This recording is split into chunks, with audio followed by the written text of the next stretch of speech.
let's begin with the next Mishnah in Pirkei Avos in Chapters of the Fathers. We are up to chapter 4, Mishnah 16. It's a really short Mishnah, but I think with a very powerful punch. Rabbi Yehuda says, Havizahir b'Talmud, be meticulous in study, sheshiridas Talmud, ola zadon. For a careless misinterpretation of Talmud is considered tantamount to willful transgression. So very, very short Mishnah that if someone is not meticulous about Talmud, about study, and they make a mistake, well, the mistake is actually considered as if it was a willful, wanton transgression.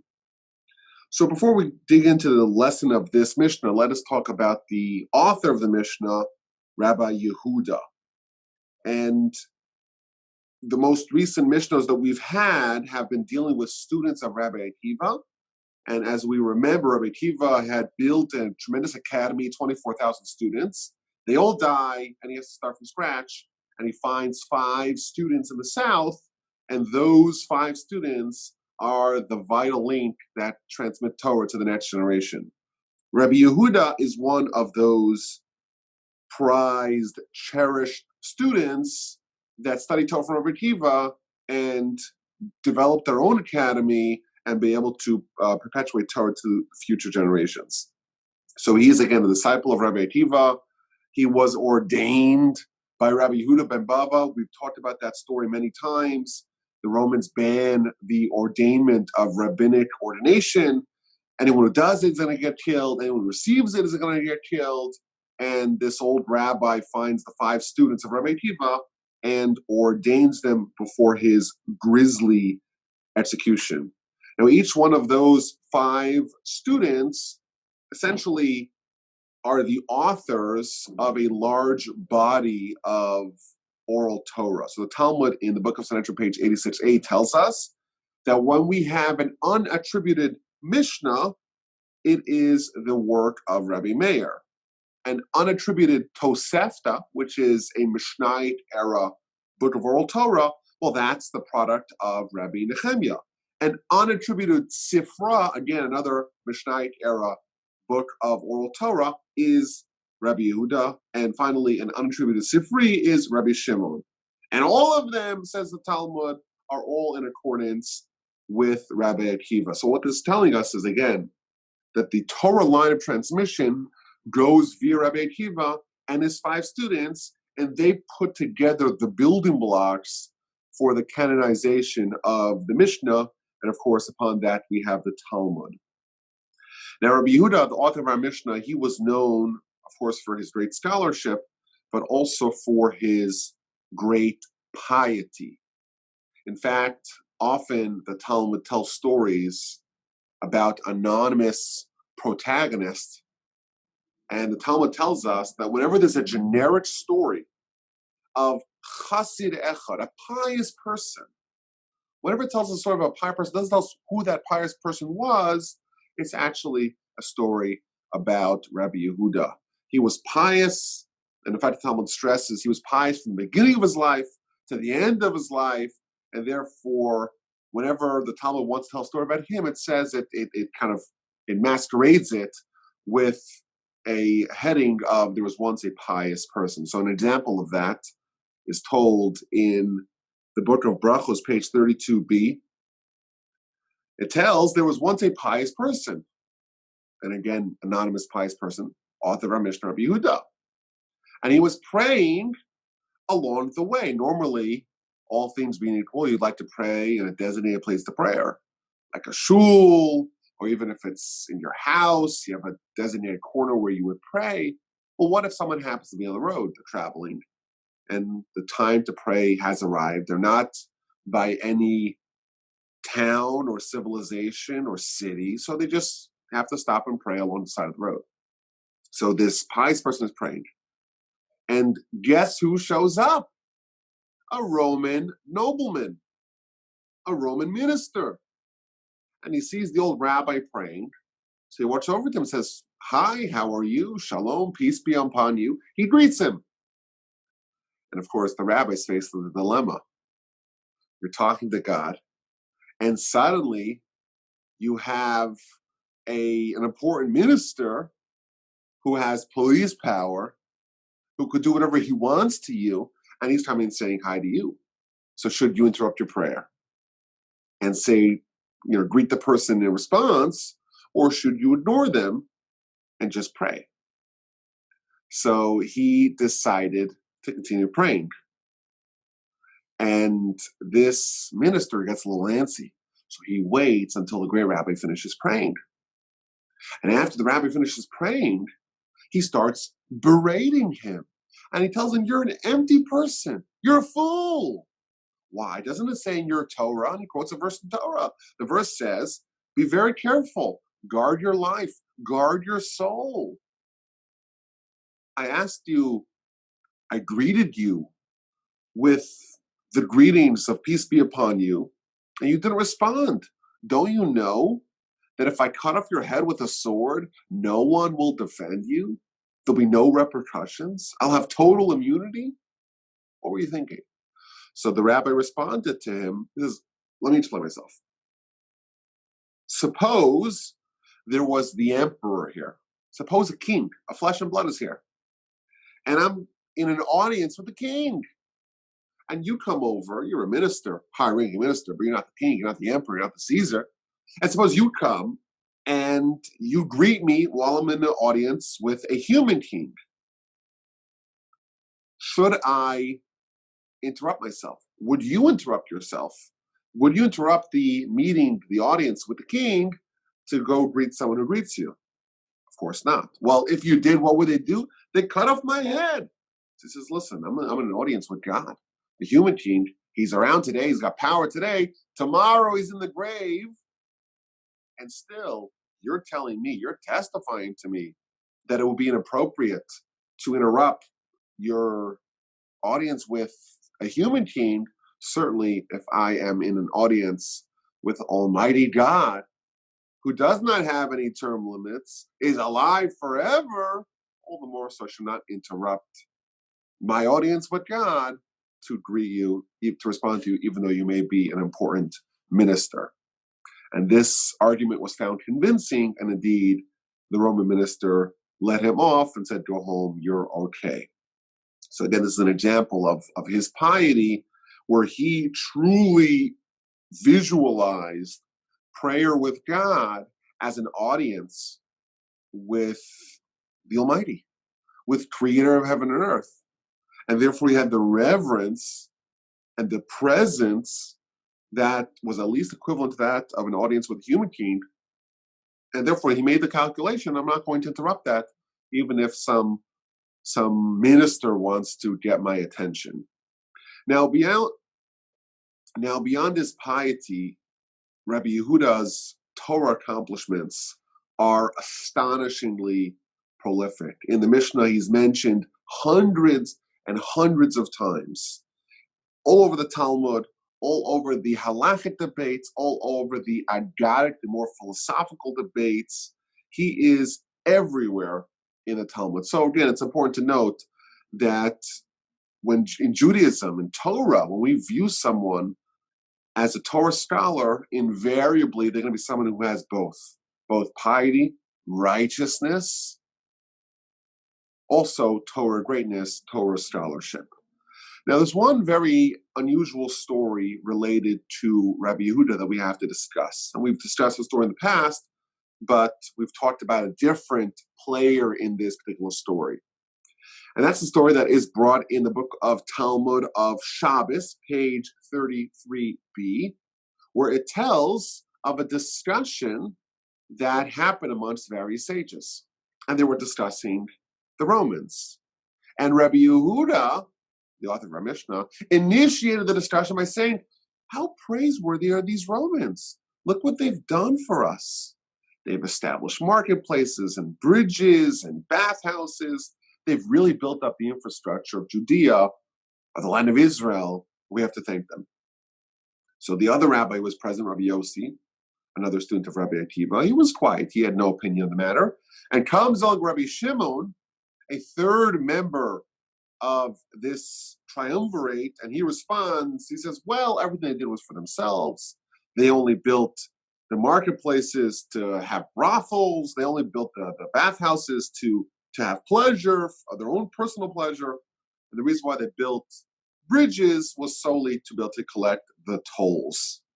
And eventually the conversation became known to the Roman authorities, and they decided that Rabbi Yehuda, who praised the Romans, he's going to be promoted. And therefore in the academy, the first speaker, the speaker of the house, the head of the speakers, was Rabbi Yehuda.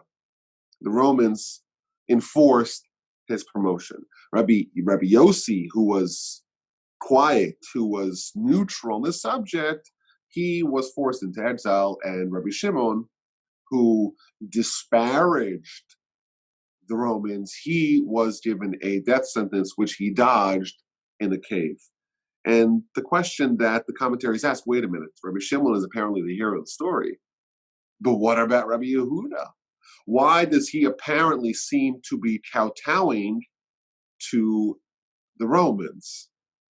And in fact, the commentaries note that the Talmud, elsewhere in the book of Avodah Zarah, right in the beginning, the Talmud tells that in the future, the Almighty is going to give reward for those who uphold the Torah. And the Romans are going to come, and they're going to say, even though we didn't study Torah, we did everything that we can to facilitate Torah. You know what we did? We built bathhouses, and we built bridges, and we established marketplaces. And we did all of that to facilitate the Jewish people's studies of Torah, and therefore we too should get a portion in the Torah study reward that you have planned for the Jewish people. And what's the Almighty going to respond? The Almighty is going to respond precisely with the argument of Rabbi Shimon. Bathhouses, that was for your own pleasure. Marketplaces, to put brothels there. Bridges, you want to collect the tolls. And he's thus going to discredit the lobbying effort of the Romans. So how is it possible Rabbi Yehuda seems to praise the Romans? The commentaries note that if you examine the story, he doesn't really praise them. He just delineates what they did. And he says their deeds are nice, but it's not necessarily, he's not making an evaluation of the righteousness, the morality of the Romans. That's the answers that they give. But I think it does show certainly a different approach that Rabbi Yehuda had to Rabbi Shimon. Rabbi Shimon was more of like a no-holds-barred, kind of a fiery personality who is always going to kind of attack injustice, attack immorality when he sees it.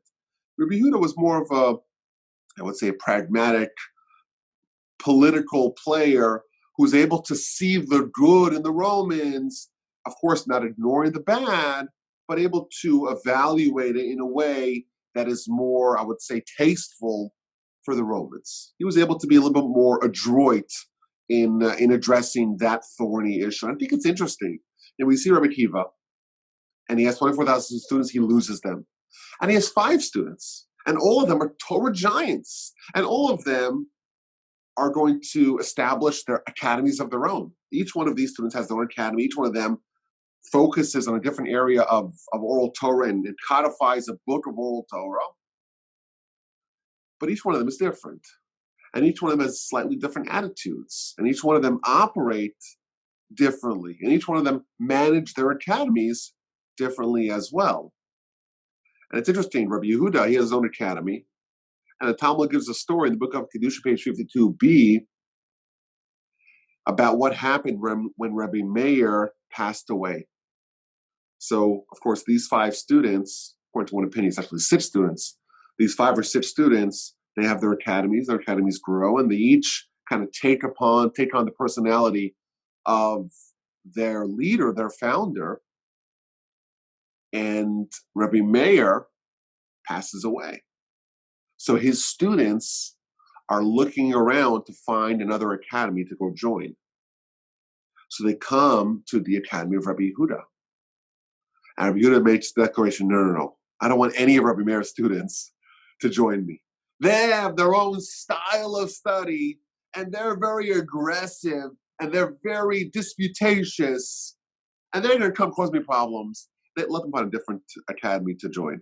And Talmud says that indeed they weren't allowed in, but one of the students managed to sneak in. He snuck in, and he managed to kind of voice his opinion in a halakhic debate. I think it's interesting to think about that world.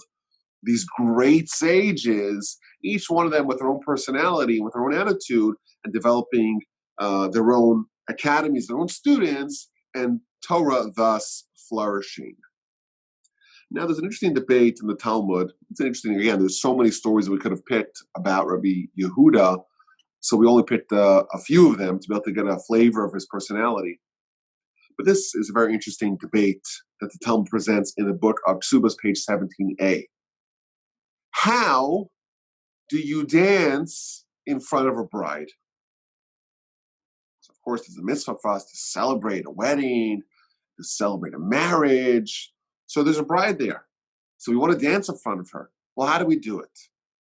So comes along the Academy of Beis Shammai. And Beis Shammai, they say it the way it is. And we say the praises that are fitting for the bride. So if she's really beautiful, we say she's really beautiful. What a beautiful bride you have. And if she's not so beautiful, then we don't say that. We're more precise, shall we say, in how we treat the bride. Comes along Beis Hillel, comes along the Academy of Hillel, and they say, no, regardless of the objective beauty of the particular bride, we say, Kala Noah V'Chasuda. She is a beautiful and righteous bride.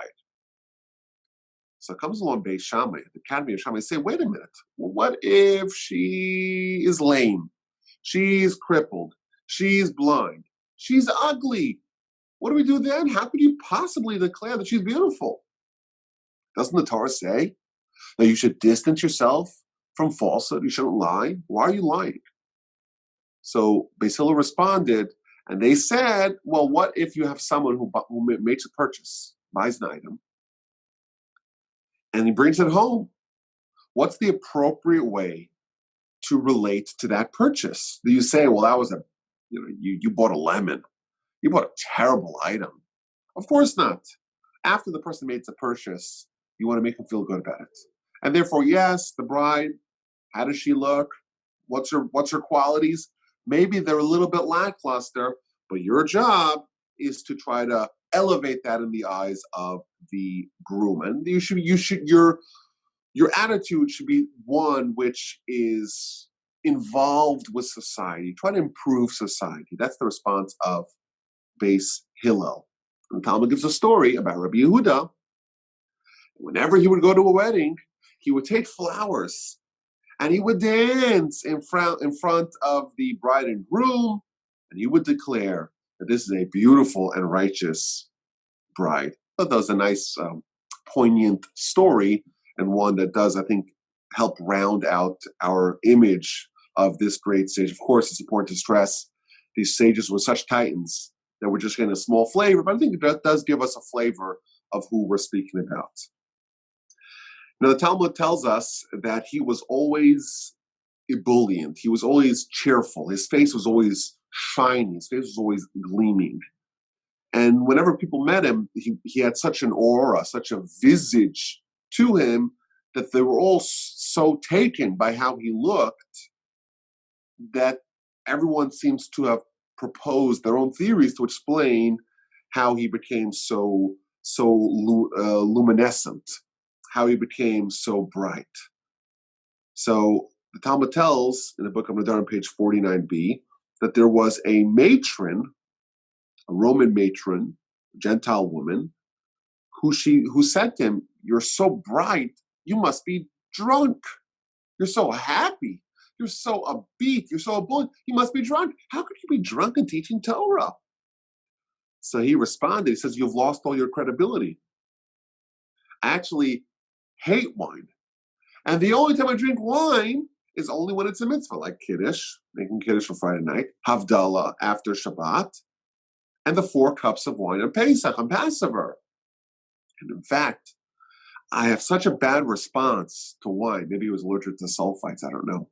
I have such a bad response that for the 50 days from Pesach, from Passover to Shavuot, I'm sick because I had those 4 cups of wine by the Seder. So you're a terrible judge of character. The reason why I'm so bright, the reason why I'm so happy, it's only because that I get to study Torah, and the Torah wisdom illuminates me from within. That's one story. The Talmud gives another story. There was a heretic who thought that the reason why he was so happy is because he raised pigs. Apparently, it's a very profitable venture. Or he lent money with interest. And he responded, no, because I'm healthy and because I study Torah. Talmud also tells that he was very poor. In fact, him and his wife had only one coat that they would share. So whenever she would go out to the market, she would wear this coat. Whenever he would go study, he would wear the coat. They would have to share their one thick coat to provide warmth. So they tried to arrange their schedules so that whenever one of them was home, the other one could go out and vice versa. Once there was a special event that was declared. And because this was not in the schedule, this was not in the calendar, he wasn't able to go out because his wife was using the coat at that time. And the sages heard about this and they couldn't believe it. One of the great sages of our people, so poor, we're going to send him a special coat. So they prepare this amazing cloak and they send it to Rabbi Yehuda. And Rabbi Yehuda responds, I'm not interested. I don't want your gift. In fact, he tells the messenger who comes with the coat, he says, look under my carpet. They used to sit on carpets, mats. Look under the carpet. So he picks up the carpet, and the Almighty made a miracle. It was filled with gold coins. And he says, you know what? I don't want those gold coins because I don't want the Almighty to give me a down payment on my heavenly reward. I don't want it. And you know what else I don't want? I don't want your fancy cloak. Bring it back to where it came from. The Talmud also adds that this poverty extended to his students, that the times that during his era, there was such poverty that 6 students would use one blanket. They would all sleep under one blanket because they would have to huddle together to stay warm because they didn't have enough blankets for each individual. And finally,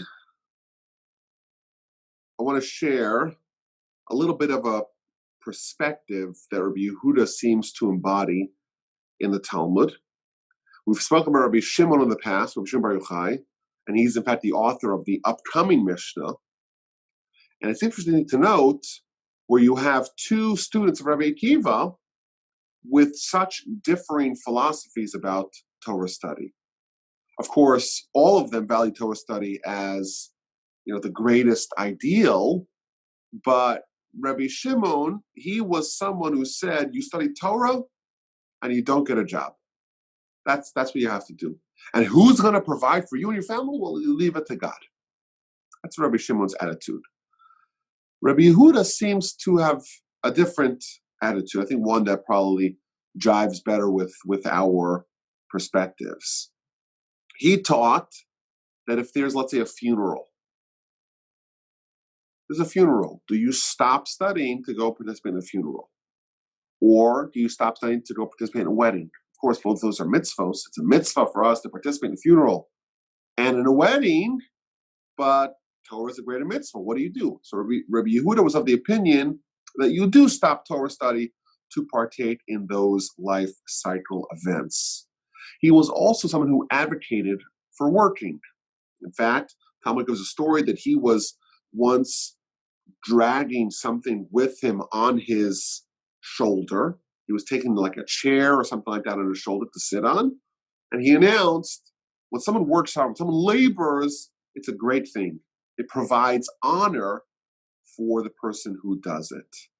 And finally, Rabbi Yehuda taught that someone is not only obligated to have a way to make an honest living themselves, they also have to teach their son a trade or a craft.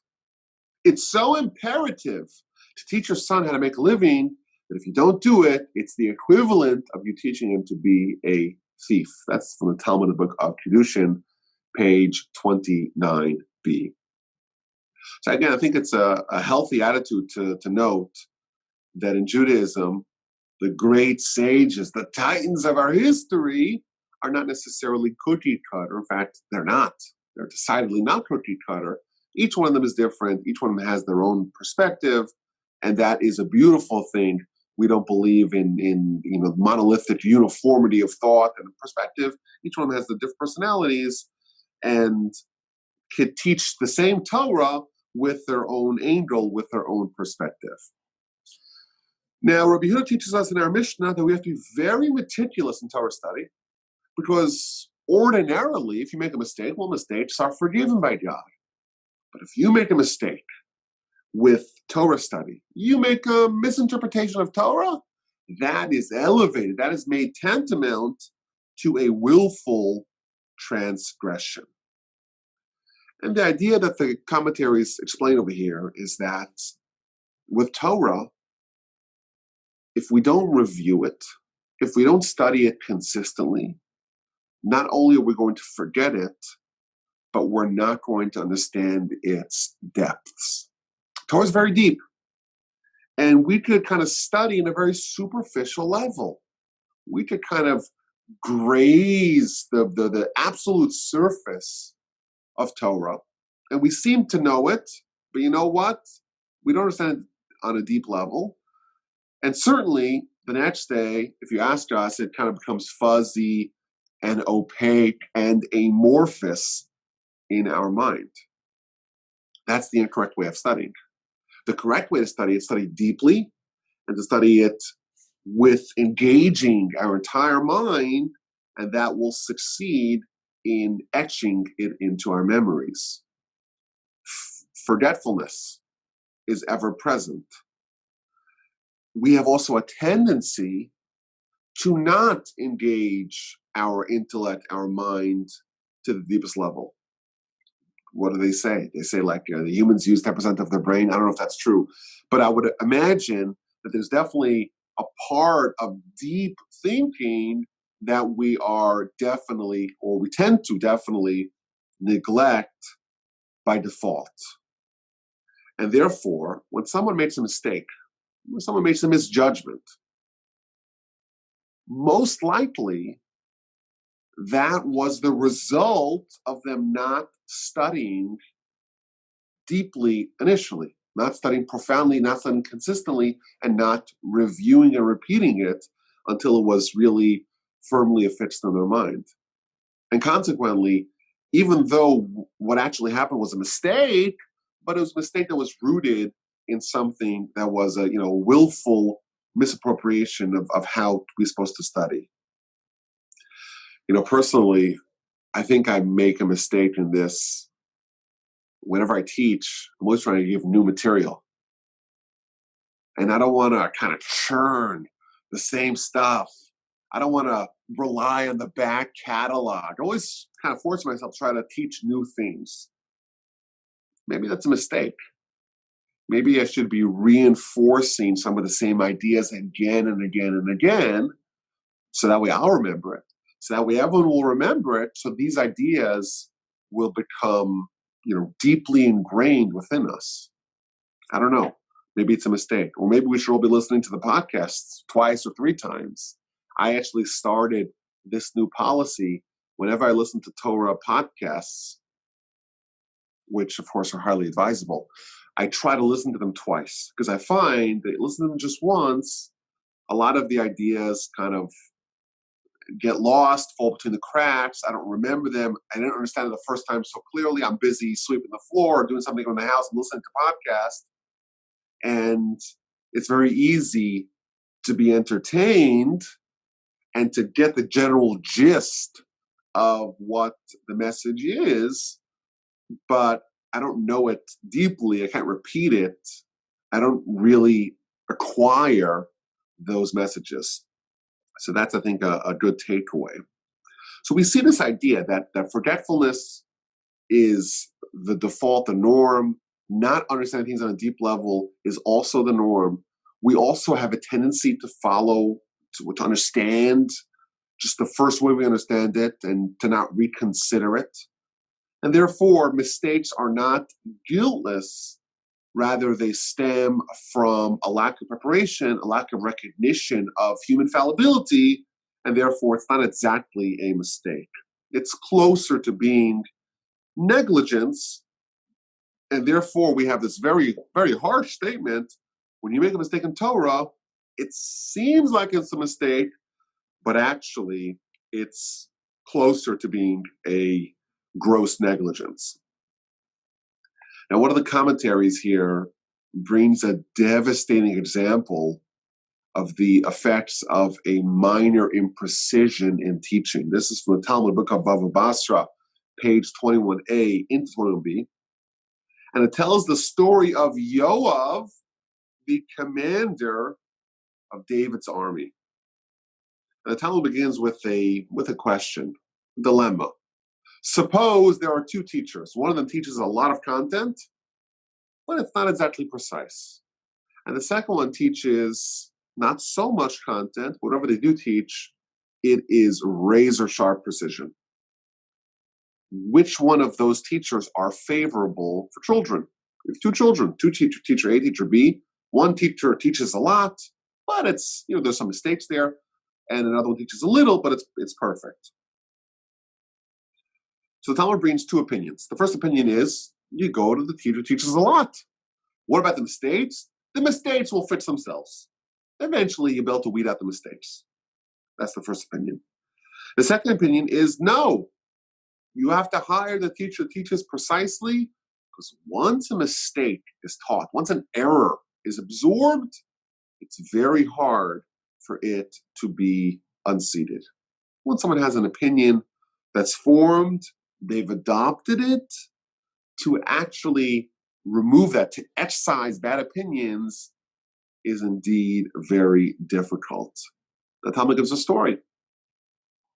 The story is told about Yoav. Yoav is the commander of David's army, and they're engaging in all kinds of wars with the Jewish people's enemies. And one of the enemies of the Jewish people, of course, our eternal nemesis, the nation of Amalek. And for 6 months, Yoav is trying to eradicate this nation. But he kills only the males. And we know the law states you got to kill everyone. It's the one nation that we're told that is beyond the pale, totally helpless. You have to get rid of this nation. But Yoav only kills the military age males, what you would imagine the people that you would think would be the enemy combatants. And then he finds out of his mistake, and he says, wait a minute. The verse says, Timche et zecher Amalek. Eradicate the memory of Amalek. But the word zecher, which means the memory, could also be read as zachar, which means male. You could have read the verse, eradicate the males of Amalek. So he says, wait a minute, I remember when I was in school, I was a little school child. And my teacher, he said, Timche, or he taught it in a way that made me think I should eradicate the males, and only the males. So the mistake that I did is attributed to him. So he goes back home and he finds his teacher. And his teacher tells him, he asks his teacher, well, how do you read this verse? So he responds by telling him, well, the verse says, Timchat Zecher Amalek, get rid of the memory of Amalek. He says, but I remember you teaching Zachar Amalek, which means the males of Amalek. So Yoav is so incensed, so angry at his teacher, he pulls out a sword. And he says to him, okay, I'm going to kill you now because you're guilty by your imprecise teaching. The Talmud actually brings a debate, did he actually kill him or not?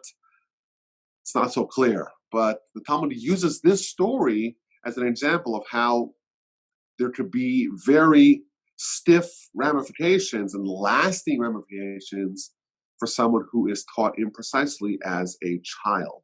So then we see someone may have made a mistake, but it's very important to teach themes accurately. I remember having a debate with someone, an individual, who spent many, many years in yeshiva, but was espousing things that I believe were absolute heresy. It was heresy. Why? Why was he espousing heresy? Because he misunderstood or was not taught to him accurately initially. And I couldn't believe it. Someone spent maybe 10 years in yeshiva. They should get a very good education, right? That's what you would imagine. And they should know the basics of Jewish faith, you would imagine. But somehow, the message was corrupted in a way that this person was saying, God is everywhere. So therefore, he pointed to this table. This table, it's kind of has God in it. Or I don't remember his exact words. It is God. Something like outrageous. I couldn't believe what I was hearing. Because, of course, we believe that the Almighty, He is the force behind everything. And therefore, there's, so to speak, the spark or the influence of the Almighty. If not for the Almighty willing something to exist, it wouldn't exist. That we believe. But to say that this table is God, we say that that is heresy. And that, I would imagine, stems from faulty teaching or imprecise teaching. There is a song that I very much loathe that is oftentimes taught to kids. Hashem is here, Hashem is there, Hashem is truly everywhere. Up, up, down, down, right, left, all around. Here, there, and everywhere, that's where He can be found.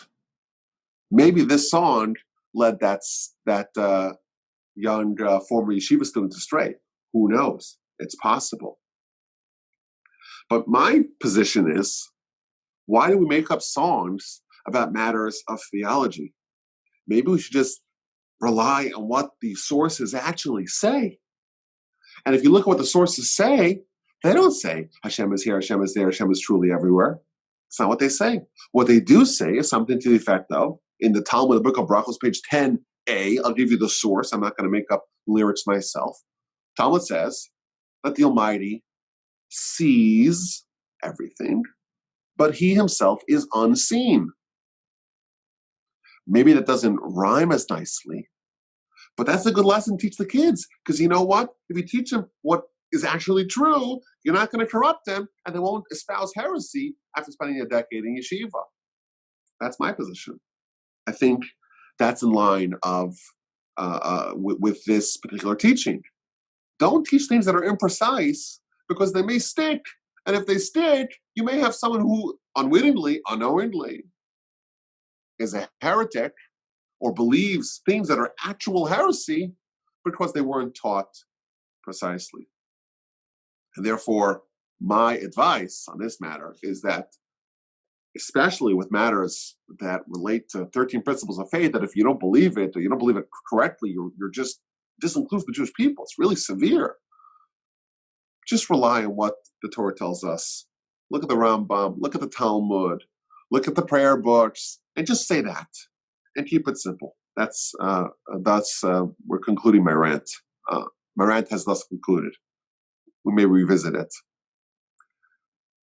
Anyhow, that's my thoughts. But there's another example that I saw in the Talmud about this idea. It's talking about a very interesting backstory to this teaching. Rabbi Akiva, we know, was imprisoned for teaching Torah during the Hadrianic persecution. And of course, his students were very disappointed that their teacher is not available to them. So the Talmud tells us in the book of Psachim, page 112a, going into 112b, it tells us that Rabbi Shimon Bar Yochai, Rabbi Shimon, one of these students of Rabbi Akiva, went to visit him in prison and said to him, "We need you to teach us. Come teach us." So he says, I can't teach you. I can't teach you because I'm in prison, and you're also going to end up in prison. Anyhow, the Talmud says that he managed to convince him to teach him. He taught him 5 different things. He taught him, the first idea was that if you want to hang yourself, find a tall tree. What does that mean? What that means is, if you want to teach something and you want people to accept it, then you should find someone really big, a tall tree, so to speak, to source it from. If I come and say, an outrageous idea, you say, okay, Wolbe, what do you know? But if I say, well, the Talmud says this, Rabbi Akiva says this, the Rambam says this, then okay, I'm hanging myself, so to speak, on a tall tree. That's his first idea. And a second idea, which is relevant to our Mishnah, is that when you teach your son, teach him from a book that has the correct text. And we know today, of course, we have printing, and therefore it's very easy to find authoritative texts. But in the past, everything would have to be copied by hand. So invariably, people would make mistakes. You copy all of Talmud, that's a lot of writing. It's very hard to make sure that every letter is accurate. You have Rava, one of the sages in the Talmud. You have Rabbi, one of the sages in the Talmud. And they're spelled almost identically. So is the text Rava, is it Rabbi? Two great sages, different people, names are very similar, and very often you'll have variant texts of the Talmud where one text will say it's Rabbi and one will say it's Rava. And of course, there's been a lot of effort over the last several hundred years to weed out those mistakes. Says Rabbi Akiva to Rabbi Shimon, when you teach your son, it's very important that you teach him from a corrected text. Why? And he gives the same answer. Once a mistake enters, it's very hard for it to be dislodged. And then he gives us some other interesting advice. One of them is actually quite memorable, not related at all to our subject, but it's memorable nonetheless. It's talking about not to marry divorcees in the life of the ex-husband. Why? And it gives something, again, very memorable. It tells us that when two people who were previously married, when they consummate their marriage, there's actually 4 people in the bed. That's the words of the Talmud, not my words. Because everyone brings their baggage and their history with them to their next marriage. The Talmud also says some interesting things that you'll have to look at it yourself to discover. Pretty interesting, I may add. So again, Book of Pesachim, page 112a. Enjoy. So how do we make sure that we follow this dictum? How do we make sure that we don't make mistakes in Torah? So I think the first thing we've said is constantly reviewing. Moreover, studying from each person. We've seen that ideal in Pirkei Avos already, that if you want to become wise, you have to study from each person. If something doesn't make sense, you ask questions. Very often I get questions, and people precede their question with a preamble. This is probably a dumb question, but let me ask you the question. And by the way, I point out that when people begin their question, this is probably a silly question, and they ask a question, they always ask the best questions. But there is no silly questions, because if something doesn't make sense, how do you expect it to stick? How do you expect it to influence you? How do you expect it to resonate within you? If it doesn't make sense, if you have a question, something is not clear, something was not precise, something is or appears to be illogical, it's not going to sit well. And if it's not going to sit well, it's eventually going to be discarded. The brain has a very good file clearing system. And unless we really take the Torah and say, this is important, this matters, we don't train our brain. Unless we train our brain to say, this is something that you better absorb, it's going to discard it. And if the goal of Torah is to be able to absorb the Almighty's wisdom, we have to make sure that we're approaching in a way that's going to be successful. If there's something that doesn't make sense, we have to ask questions. If we study it once, we study it again. Maybe we take notes. Maybe we write down the bullet points. Maybe we develop some scheme that we constantly revisit. You know, the Torah, 5 books of Moses, every year we review it. They used to say a great story about this old woman that every year, or the first year she read the Torah, and she felt so bad for Joseph, that Joseph was being oppressed by his brothers. And the next year she's like, oh my goodness, it happened again. I feel terrible for him. But the third year, you know what? He had it coming. He shouldn't have done it again and again. That's the joke they say about this old woman. Every time she read it, she thought it was a new story. But we read the Torah story again and again every year. Why? I've been around now for 33 years. Haven't read the Torah 33 times, but every year they read the Torah. Why? The answer is because it's important. And it's important. We have to review it. And if we don't review it, we're going to forget it. And if we forget it, then we've lost the meaning or the potential that Torah could have done to us. Maybe we can add another way to reinforce our study is to actually become a teacher, to teach. When someone studies, it doesn't necessarily demand that they actually know, they understand. They have to learn to articulate it. If you can articulate something, that's another level of understanding. If you could teach it over to other people and make sense to them, that's even yet a higher level of study. We could also say, or suggest potentially, if someone writes, if you write something, writing is a great way to weed out the things that are a little bit shaky, a little bit vague, a little bit unclear. It's another great way to do that. So again, we're told very starkly here in our Mishnah, if we make a mistake, it's actually not a mistake, it's willful negligence, because we should have known ahead of time, we should have been forewarned that such a mistake is liable to happen unless we design our study in a way that it's going to prevent those things from happening. Now, on the happy flip side, I want to introduce y'all to the Talmud, the book of Bava Metzia, page 33b. It's speaking about a verse in Isaiah. And the verse in Isaiah tells us that the Torah scholars, when they make a mistake in Torah, even though it's a mistake, it's considered as if it is a willful, negligent error. But the simpletons, the regular folk, the common people, the lay people, when they actually make a willful mistake, it's considered as if it's an accident. It's as if it was done unintentionally. So I think that's comforting to us, that the more we scale up our Torah scholarship, so to speak, the more precise we have to be. But thank God we're ignoramuses. And thank God we have this Talmud. When the Almighty says, well, why do you make this mistake in Torah? You say, well, the Talmud says that ignoramuses, even if we make willful, negligent mistakes, we get off easy. So thank God we'll get off easy. But still, I think the lesson is powerful. We are fallible.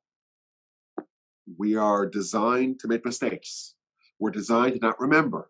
We're designed that unless something, is emotionally, is intellectually critical to us, we're going to forget it.